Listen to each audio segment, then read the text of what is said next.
Welcome to Rethinking the Hype Cycle, your pragmatic guide to AI and what's next in tech. I'm Susie O'Neill, your host and author of Rethinking the Hype Cycle, the newsletter that helps business leaders be bold and innovative with new tech and try to avoid the allure of shiny object syndrome of hyped technologies. This is the Tech Trends newsletter in podcast format. You can sign up to the email version of this newsletter at Substack, and I'll pop a link to a 90-day free subscription in the show notes. Well, January, that was a blast.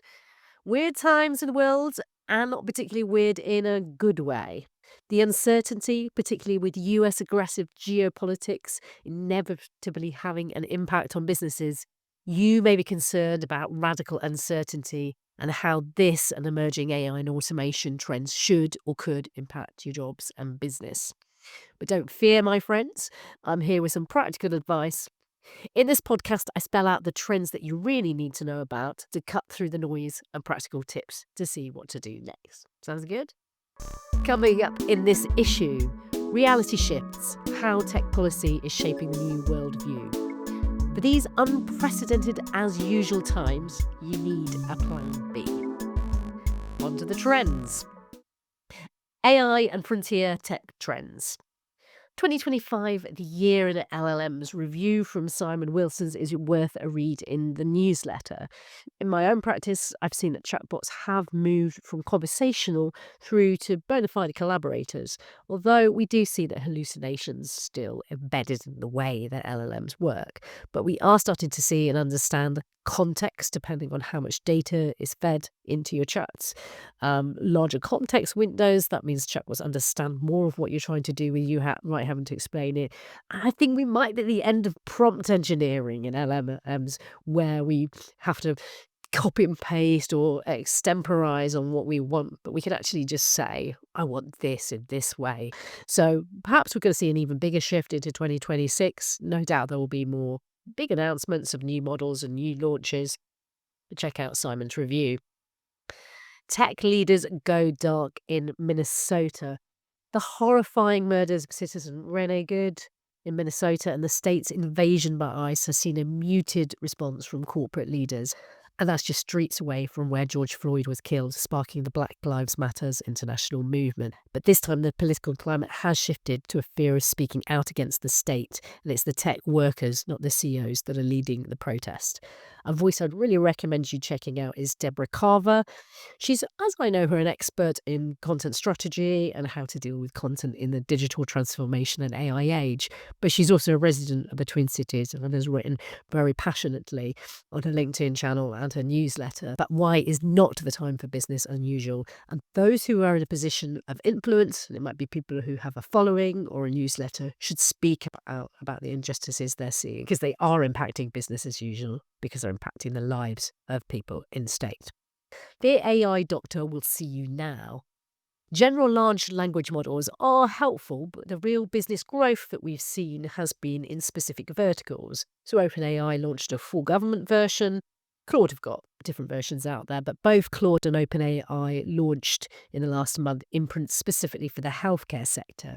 Some features are more patient-orientated, aimed at providing diagnosis, but others are there for the industry to speed up the paperwork for insurance. So I predict that in the year ahead, we're going to see more wrappers coming from the big LLM providers, but also from third parties as well, to provide specific ways, particularly in regulated industries, you can use LLMs in a customized way for your particular needs. Meta gets serious about owning the supply chain. Malice is a company, very interesting. They've gone from zero to hero, from launch to a 2 billion Meta acquisition in just 2 years. And Meta really want to own the whole infrastructure supply chain, right from data centers to models to end access. Malice was seen as a real hot ticket in the consumer space, but they might have some challenges afoot. They've been seen by the Chinese government as potentially Singapore washing. That means they're pretending that the Chinese company are based in Singapore in order to get acquired. So they might face some legal challenges on the route there. banking on AI automation. Some of the reports coming out suggest that up to 10% of back office and data crunching tasks are going to move to algorithms in the financial services sector. And I certainly know a few years ago, I spoke to senior leaders in one of the global Big Four consultancies talking about that shift to automation in the auditing process. So, tax increasingly becoming digital, but increasingly becoming automated. So, any of these systems that rely on very standard processes, particularly financial services, and require a lot less human intervention, or even the human intervention could provide inaccuracies, we are going to start to see that shift in automation. So, if you are thinking of going into industries like banking, you need to really upgrade and understand how automation and different types of technical skills can support the work that you're doing. Farewell, sweet metaverse.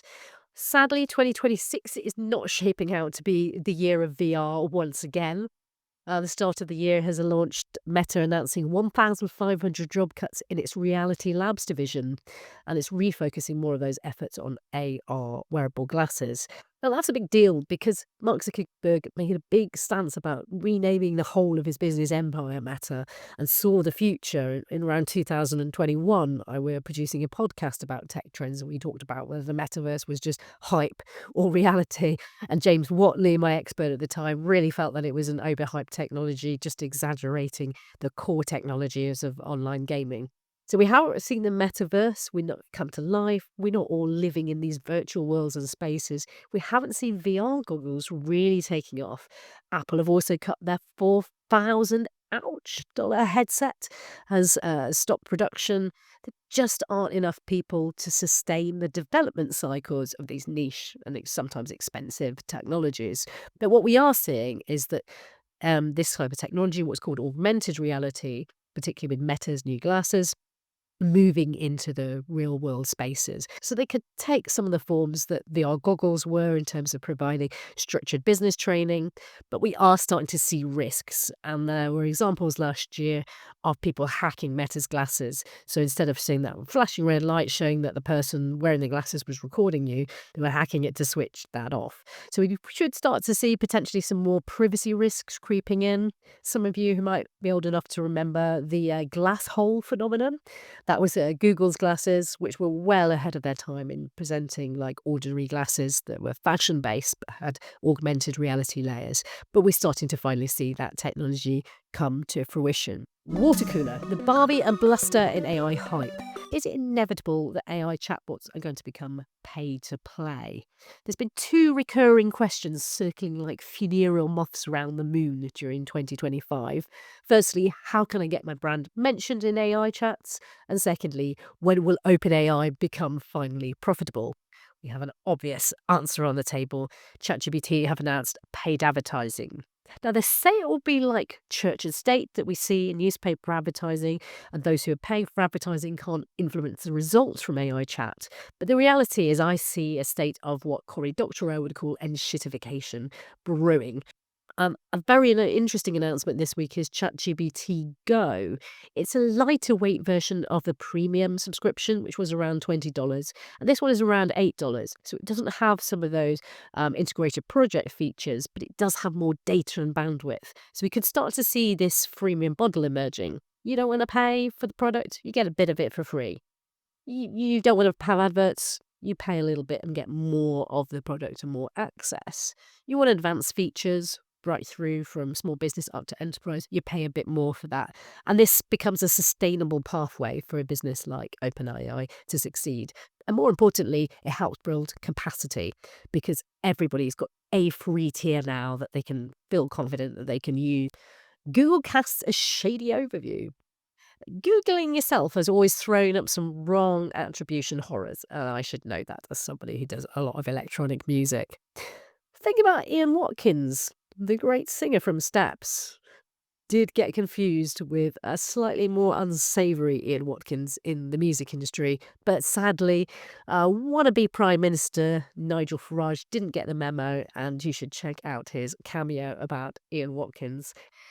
One Canadian fiddler found out the wrong way to being accused of being the wrong kind of fiddler when somebody Googled their name and saw some pretty horrific things in the Google AI overview. Now, why is that a challenge for individuals and businesses? Well, Google is a trusted brand. People assume that results like an encyclopedia are correct. And in the old days, you'd go and you'd plow through and click on the links and understand what those texts were about. You wouldn't just look at maybe the headline. But now Google's providing full results. They want you to get all the answers that you need where possible within search without visiting another website.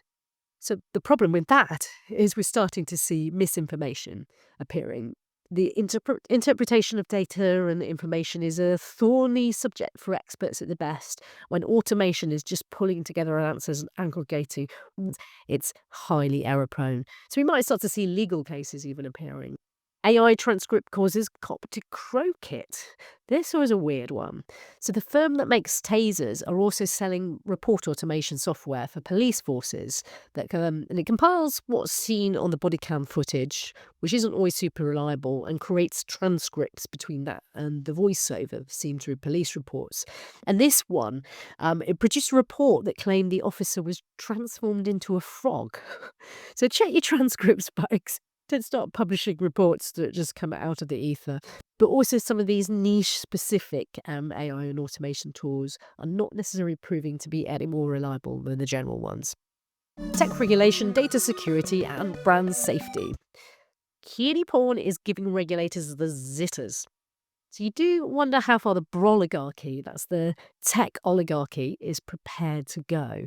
It seems like nothing is off the table in today's neoliberal dystopian hell. So X, in old money, that's Twitter, through its Grok AI tool, have been serving up nudified images of women and young children. Their solution? Put it behind a paywall. So the issue now hangs very heavy with regulators worldwide, particularly in the UK and Europe. X is already facing a hefty fine for platform violations, but soon it could face an outright ban under other legislation. Kudos to the Women and Equalities Committee, the first branch I've seen of the UK government to officially leave Twitter, because you can't fight violence against women and girls in a feed alongside deepfake porn and child abuse.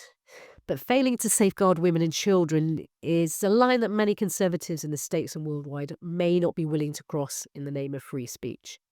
It's a big question for those in the UK. Will Keir Starmer get a backbone and do a Hugh Grant in the film Love Actually and stand up to that bullying US president? We're rooting for you, Keir. But the UK media regulator Ofcom, this issue has been passed on to solve. They'll no doubt churn along for many years with this. They're a fairly toothless organisation, but it'll be interesting to see the results and what the impact might be on popular social channels. X wasn't the only tech firm that wasn't safe for work. Researchers showed that AI-powered kids tools, so these are toys that will actually talk to you with human-like voices from a rabbit or a cat or wherever it is. But they showed that those toys could actually go into sexualized conversations, including a chat about a very prickly cactus. So, short story is, don't let these technologies loose on your children; they're just not safe. The post-American internet. Move fast and break Tim Cook's things. Move fast and break kings. So says Cory Doctorow, the author of the book Enshittification and a long time dear collaborator of mine from the days when I ran a tech journal. Real essential reading. He's written about the increasingly unstable state of US data policies and the world's reliance on US software, data center, and services. And he's written a real call to arms piece to unbrick tech's racket on data and services and create a post-American internet. Now, it's not just a utopian dream. We started to see that some different territories, we've seen some in Scandinavia, there were rumours that parts of the French government were going to move away from American technology. So it's not impossible. There are open source alternatives to Microsoft Office and Microsoft Teams. Data should be housed anyway according to regulations in your territory. So it takes a bit of imagination, but we've seen it with COVID and any kind of warlike situation, we would have to move and become a lot more self-reliant, and that includes on technology. So you as a business should also be thinking about what your reliance is on the tech stack of any one particular country and what would happen if relationships fell apart to the point where those technologies were switched off tomorrow. Could you switch? Could you research alternatives now in case that inevitably happens? It sounds bleak and bizarre, but that's the world we're living in right now, folks.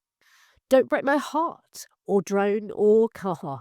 Now, Europol predicts that within 10 years, cyber criminals will be able to hack into drones, autonomous vehicles, and even medical devices to wreak havoc. This isn't really, though, a new cybersecurity threat. Former US Vice President Dick Cheney's defibrillator was modified in 2007 to prevent hacking. So these aren't new threats, but they're ones we need to be conscious of. And we saw that come to play recently. So there was an incident where the electricity power grid went down and Waymos in San Francisco, the autonomous taxis, just stopped in place. So whereas a human driver, when the traffic lights went down, could probably creep ahead or, a person waving something could move the traffic along, the Waymos aren't instructed like that and they're not trained for those disaster scenarios. So it's something like out of an apocalyptic film. Luckily, they didn't crash into any humans or each other, but we could mean to see more scenario training for what autonomous vehicles would do in unconventional situations. Lazy AI is a public risk. The UK Data Authority warns that sloppy agentic AI implementations risk unnecessary data processing and security risks. So it seems like they haven't read Business Minister Peter Kyle and Tony Blair Institute's memo that magical AI will solve all public sector ills. Really delighted that some reports are coming out against AI from public policy land. It's important that it's just not independent researchers on one side talking very critically about the risks and then the government singing praises on the other. So having a bit of balance about how automation and these technologies can work and how risks can be avoided is a really important dialogue to be having in any type of regulatory environment. Counterfeit e-commerce. So some independent brands and retailers were pretty surprised to find out that their products were on sale on Amazon when they'd never signed up to an Amazon marketplace or any other kind of vendor arrangement. What Amazon have been doing in a sneaky fashion is scraping other e-commerce sites and posting profiles of products. They're not actually making commission because they're not part of a partner program, but they're trying to own the whole walled garden of e-commerce. What it means, though, is that people going to buy those products will go via the Amazon platform, and next time they want that product, they'll go back to Amazon again. It's a darn sneaky move because it's expensive and difficult to build up a brand. And if you've chosen not to sell on Amazon, there might be a real reason for that. But we start to see real power moves as Amazon seeks to cement its place as the number one online e-commerce marketplace. Go power hackers. There was a lovely report about a hacker who was dressed as the Pink Power Ranger, the lady hacker. And she talked at a conference about how she'd managed to hack this white supremacist dating website using AI. So we start to see dating sites, people using chatbots to actually run the conversations. But she'd automated the entire thing and started to find out who they were and expose their data. That's the kind of catfishing I can get behind. Weird and wonderful new tech. Robots on the move. This year's CES electronics shows showcase funky and advanced robotics at the centre of the stage. As you'd expect, Boston Dynamics had a big presence there. They demonstrated the new Atlas humanoid robot with some impressive dexterity skills to move, lift, and manipulate objects. Initially slated for the car factory, future versions could work their way into the workplace or even your homes, if you like a creaky circular-headed clanker helping you out. Do you remember that wow moment in Doctor Who, the noughties reboot, when suddenly Daleks could navigate stairwells and fly? And if you were on the first floor, you could run away from a Dalek, but not now. We're starting to see that with robotics because robots that just replicate what people do is incredibly hard to do, but we need robots that do things humans can't do as well. And they often struggle to move around industrial workspaces. But enter now Aru, an industrial robot by Neo, I believe it's a Chinese firm, which has multi-way joints to move around and in between spaces. So robots are going to increasingly performing industrial functions, performing care, performing, I guess, crisis management functions. And then we'll also see what the popular things that we see on media with the kind of robots that you might one day have in your home.